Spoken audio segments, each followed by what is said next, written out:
starring Jack Benny, with Mary Livingston, Phil Harris, Rochester, Larry Stevens, and yours truly, Don Wilson.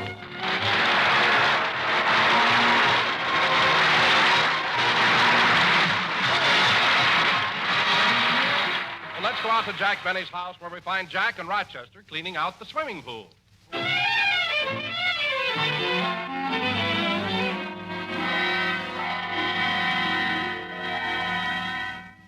Well, all the water's out of the pool now, boss. Yeah. Gosh, this pool sure can get dirty in a few months. Maybe it would keep cleaner if it had a tile bottom. Well, Or even a cement bottom.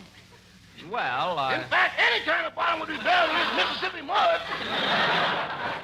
Well, I would cement it, but I'm growing rice in the shallow end. Now, come on, let's start cleaning the pool. We begin down at the deep end. Okay. Watch your step going down the sloping part, because it's still wet and slippery. Ooh. Congratulations, boss. 18 inches further than last year. Rochester, help me up. Okay. Now, Rochester, pick up that stick and clean out the drain. What stick? That one up there on the edge of the pool. Boss, put on your glasses. That's the diving board. Oh. Anyway, let's get on with the scrubbing. Okay, I'll go to the house and get a bucket full of water. You don't have to go to the house for water. Just turn that handle up there. But, boss, that's the one that fills the pool. Don't worry. You turn the handle, and I'll hold this bucket under the pipe. But, boss, that'll be too... Tut. Now go ahead and turn the handle. I've got the bucket. Okay. Ready? Yes. Turn it off. Turn it off. Turn it off.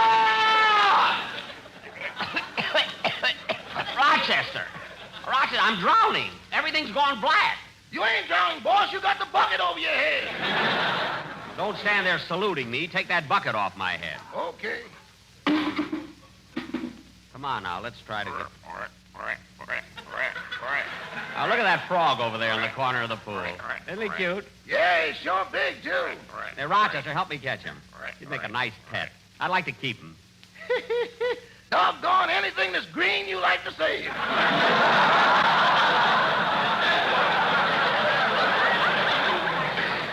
Hurry, he's hopping away there. Now I've got him cornered. Rochester, where did he go? Where is he? Put the bucket on your head. You got him trapped. On my head. Get him off. Get him off, quick. Hold still. I'll get him. Rochester, put down that broom. For heaven's sake, you could hurt me with that. Hello, Jack. What's all the excitement? Rochester, the next time you... Boss, Miss Livingston's here. Tip your frog.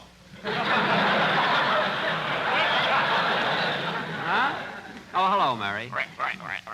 Oh, darn it, he got away. And I wanted to keep him. Oh, Jack, you've already got a turtle, a lizard, a garter snake, 2 crickets, and a caterpillar. What do you want all those things for? Well, Mary, it's no fun coming home at night to an empty house.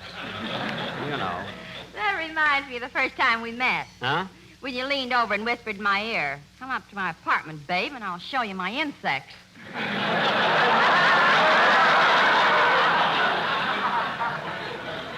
Yeah. I was a sly one, wasn't I? Some sly one, the way you chased me around the room with a butterfly net.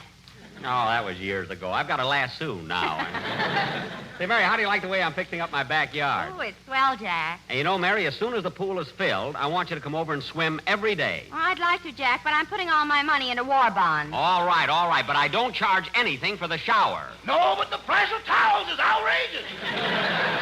Rochester. Rochester's right. You charge for everything. 5 cents for a sun chair, 7 cents for a beach umbrella, 10 cents for water wings. Mary. You've even got a meter on the diving board. Now, Mary. Why, last year you made more money out of your swimming pool than you did in radio. Well, it was a very hot summer. And another thing. What are you laughing at? You've got the only swimming pool that's listed on the New York Stock Exchange. Stock exchange. Hello, Mr. Benny. Hello, Miss Livingston. Oh, hello, Larry. Hiya, kid. Say, Larry, I've got good news for you. I'm fixing up my pool, and anytime you feel like swimming, come on over here. Gee, thanks, Mr. Benny, but I can't swim. Well, you can go wading. Sure, and up to your neck, it's only 15 cents. Yeah, I lose money on Gary Cooper.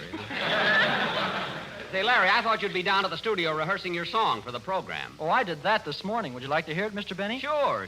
Go ahead, kid. I wonder how tall he is, anyway.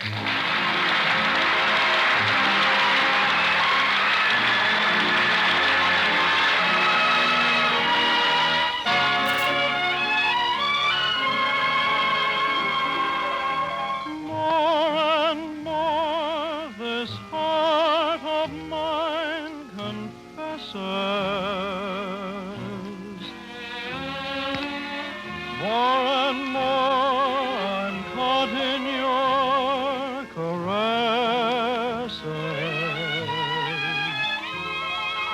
warmed by the breath of your sighs, cooled by the blue of your eyes. More and more I find it more than thrilling to share this dream that needed fulfilling. More and more I'm less and less unwilling to give up wanting more and more of you. More and more of you.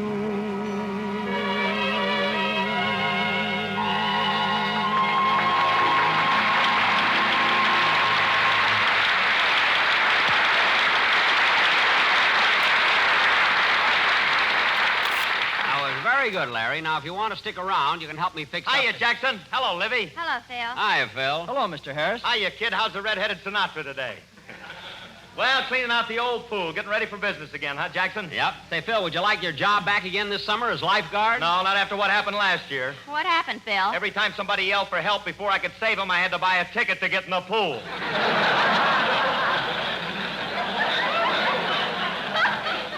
Well, I'm sorry, Phil, but I can't afford to pay you a lifeguard salary and let you swim for nothing.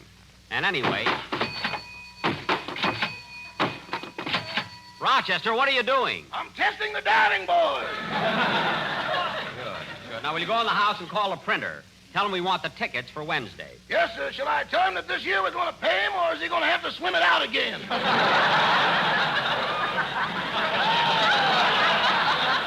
Well, leave it up to him. Yes, sir. By the way, Phil, what did you come over here for? Well, Jackson, I dropped by to ask you to do me a big favor. A favor? Yeah, you know the nightclub I'm running. Oh, yes. How's it going? Fine, and Jackson, tonight is celebrity night. Oh, celebrity night, eh? Yeah, and, well, I don't want to impose on you, but if you aren't doing anything, I thought that maybe you could come over Certainly, Phil. Certainly, I'll be glad to. What shall I wear? An apron. We're short of help. Look, Phil, if you think Hey, that Phil, who are the celebrities Jack's going to wait on? Well, I'm not sure who's going to show up, but this afternoon I got on the phone. I called up Ronald Coleman, Spencer Tracy, Clark Gable, Van Johnson, Mark Twain, Bing Crosby, and... Wait a minute, Phil. What, you called Mark Twain? Yeah? Phil, Mark Twain's been dead over 30 years. Well, how do you like that? I must have had an old phone book. Look, Phil, how long have you been having these celebrity nights? Oh, I started last week, Jackson. I had a swell turnout, too. Charlie McCarthy was there. You mean Charlie and Edgar Bergen? No, Edgar was out of town, so Charlie came alone. What? And you want to know something, Jackson? He ain't so much. He sat there all evening and never opened his mouth. Well, for heaven's sake, Charlie McCarthy is a dummy. Look, Jackson, as long as they pay their check, I don't pry into their private affairs. Well, thanks, Phil, but I don't think I want to come over to your club tonight. Boss! What is it, Rochester? There's a gentleman here to see you, Mr. Kearns. Oh, Mr. Kearns, the newspaper man. I'll be right in.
Oh, hello, Mr. Kearns. How are you? Oh, I'm just fine, Mr. Benny. And I want to tell you that my editor was very pleased with that last story you gave me. Oh, you mean the one about how I found Phil Harris? Mm-hmm. It was as interesting as the stories on how you found Mary Livingston and your butler Rochester. Oh, yeah, I found Mr. Harris in Vermont. And now I want to do an article about Right Don between Wilson. Vermouth and Vermont. You know, it's a little place there. I said I want to... Waukegan there. Pardon me, what did you say? I said I want to do an article about Don Wilson.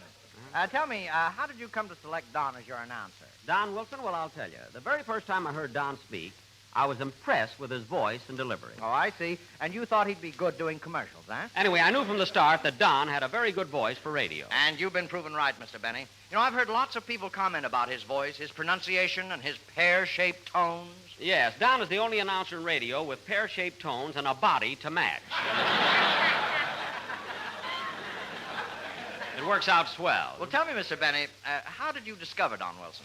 Well, I found Don shortly after I started in radio. In fact, I was on for my second sponsor, the International Corset Company.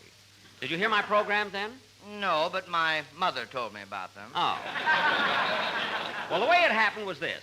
One day I got a call from my sponsor asking me to come down to his office. He said he wanted to talk to me. So I got into a taxi, picked up Mary and Phil. You see, they were with me at the time. And the three of us drove over to my sponsor's office.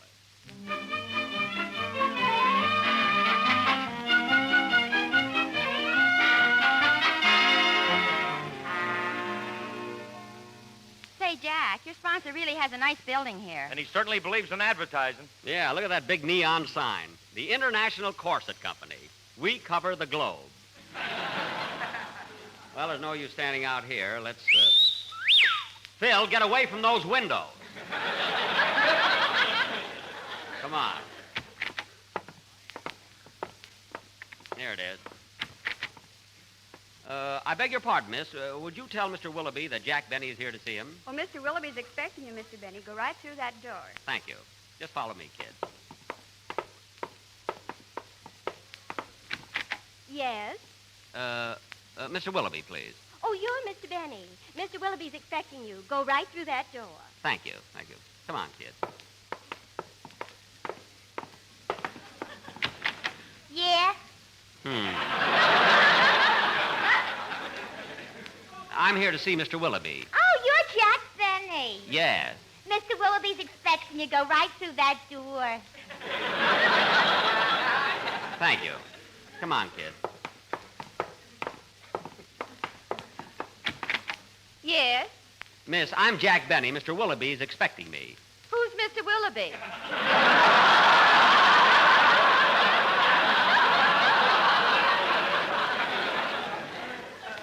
Look, miss, isn't this the International Corset Company? Yes. Well, Mr. Willoughby is the president. Oh, you mean Snoogey.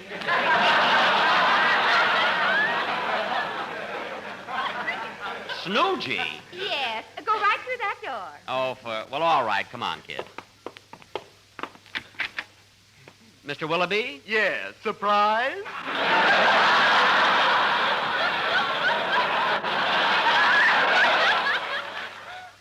Mr. Willoughby, I'm Jack Benny. Oh, yes. Come right in. I've got Mary and Phil with me. Oh, splendid. Hello, Mr. Willoughby. Hiya, Bub. What do you hear from the hips?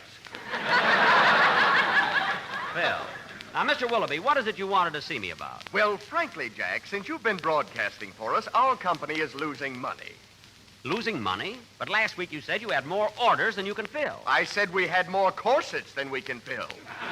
Oh. We've been selling corsets for 15 years, and this is the first time the company is feeling the pinch. Oh, well, Mr. Willoughby, if people don't buy your product, what has my radio program got to do with it? Look, Jack, we're paying you enough money. Why don't you stop reading the commercials and hire a good announcer? Well, Mr. Willoughby, if you don't like the way I read the commercials, Phil Harris can do them. Now, wait a minute, Jackson. Here, Phil, read this commercial I dreamed up last night. Now, get this, Mr. Willoughby. The show opens with a big fanfare. Then we go into our theme song, dedicated to the modern miss who wears an international corset. Then, as the music of the theme song fades down, Phil steps up to the microphone and says... This program is sponsored by the International Corset Company. We don't guarantee to take it off you, but we can pack it in so nobody will notice.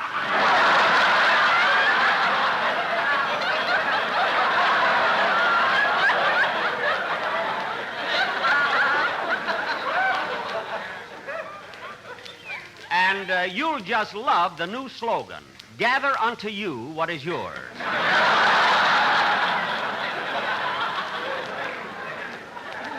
And then we also... Wait a minute, Jack. Wait a minute. Those are the commercials I'm talking about. Now, look, Mr. Willoughby, you can't blame my program if you're losing money. There must be something wrong with the product. Something wrong with the international corset? Are you crazy? Mr. Willoughby, I I know what you said. But look... Have you ever heard of the woman in the window? Yes. Well, before using our product, she couldn't even get in the house.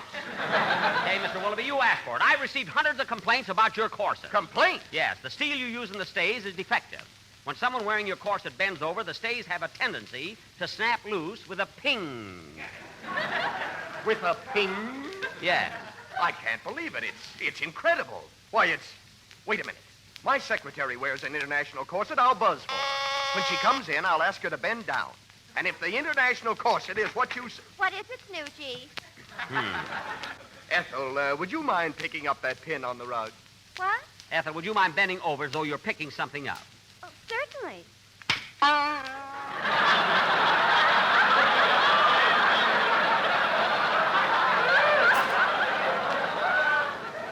There. Did you hear that, Mr. Willoughby? Ping!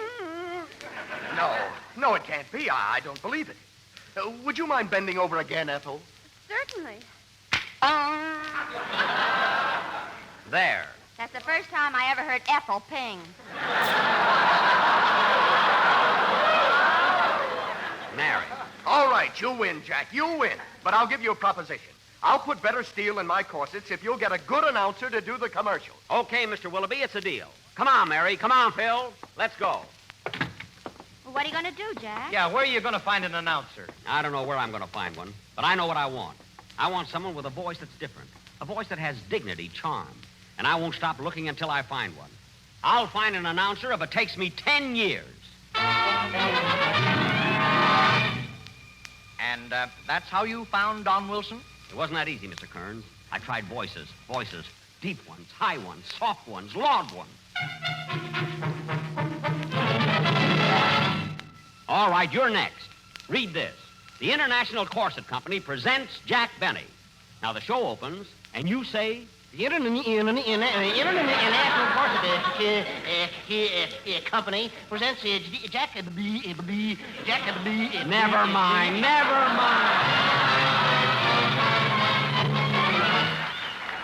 All right, Bud, you try it.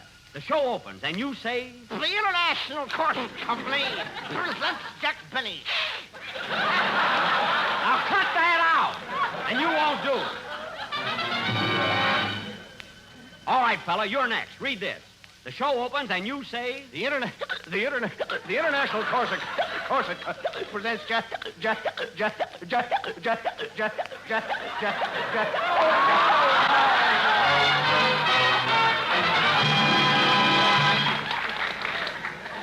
Gee whiz, Jack, you've auditioned over 500 people. Yeah, where are you taking us now? I said I was going to find an announcer, and I will. We're going right in here. Hey, Livy, look what it says on the door. The Acme Elocution School. Oh, yeah. We can train your vocals so you won't sound like a yokel. Come on, let's go in. A with a U is A-U, A-U. D with a U is D-U, D-U. U-D-U-D-U-A-U-A. G with a U is G-U, G-U. E with a U is A-U-E-U-D-U-D-U.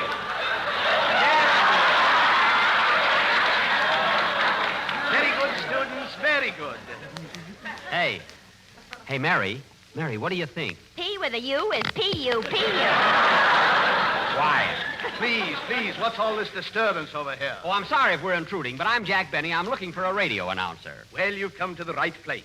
Now, let's see. In this class, I have little Harry Von Zell, Billy Goodwin, Jimmy Wellington, and that fat boy over there is Donald Wilson. Donald Wilson. Say, I like that name, and he looks like he might be just right for my program. Certainly, Mr. Benny. I'll call him over. Oh, Donald, this is Jack Benny. How do you do? How with an H and an O and a U and an O and a D is a how-do-do. What? Eat. Ice. Give me a piece of pie. Eat. Ice. Bill, cut that out. Eat. Vermont.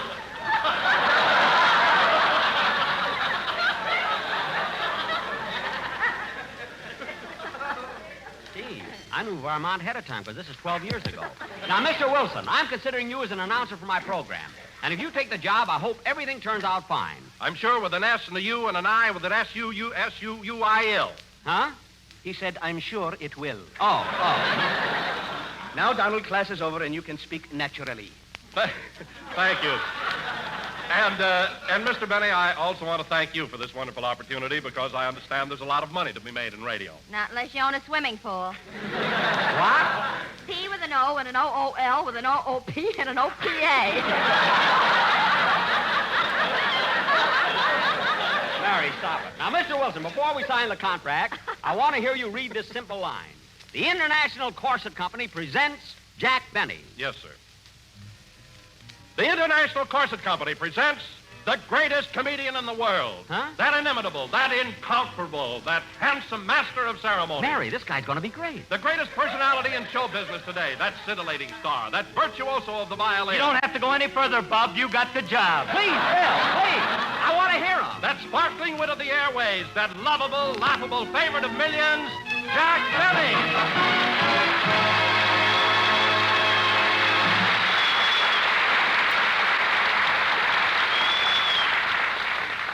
And that, Mr. Kearns, is how I found Don Wilson. And he did his first announcing job while I was still working for the International Corset Company. Well, that's a very interesting story, Mr. Benny. And I've been making notes so I could... Oh, darn it, I dropped my pencil. Oh, yes. I'll pick it up for you.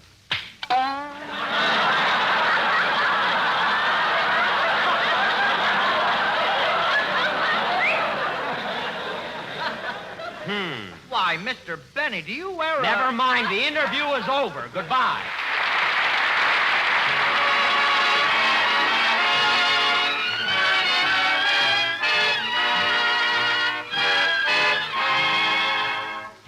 There goes that song again. We used to call it our serenade. We fell in love when we heard it played over and over and over and over again. I still remember when I sang the words and they made you mine. I'd steal a kiss and repeat each line over and over and over and over, and then we drifted apart. You walked off with my heart.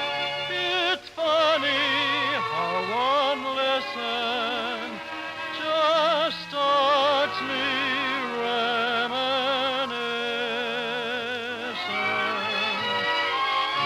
I'd soon forget that, yeah.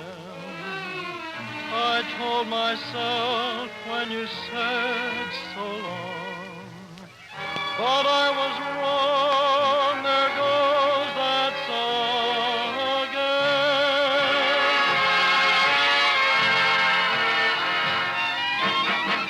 There goes that song we called our serenade. We fell in love when we heard it played over and over and over and over, and then we drifted apart. You walked off with my heart. It's funny how one listen just starts me reminiscing. I'd soon forget that, yeah.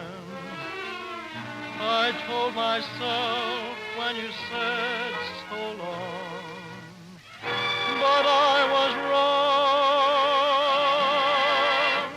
There goes that song again.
this concludes another program, folks, and we'll be with you again next Sunday night at the same time. Oh, Jack, Yes, Don. it was very nice of you to tell that story about how I first came on your program. Ah, that's fine. Thank you. But Don. I've been with you so many years now. Don't you think I ought to get a little more money?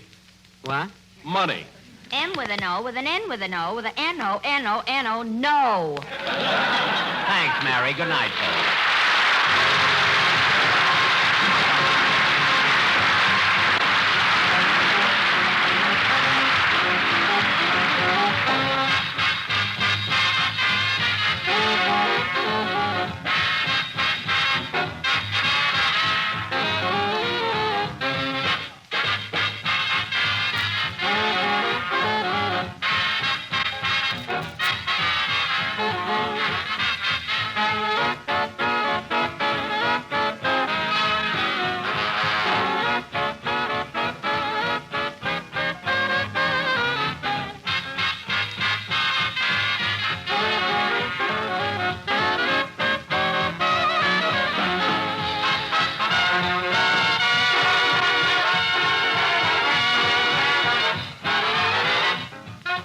This is the Armed Forces Radio Service.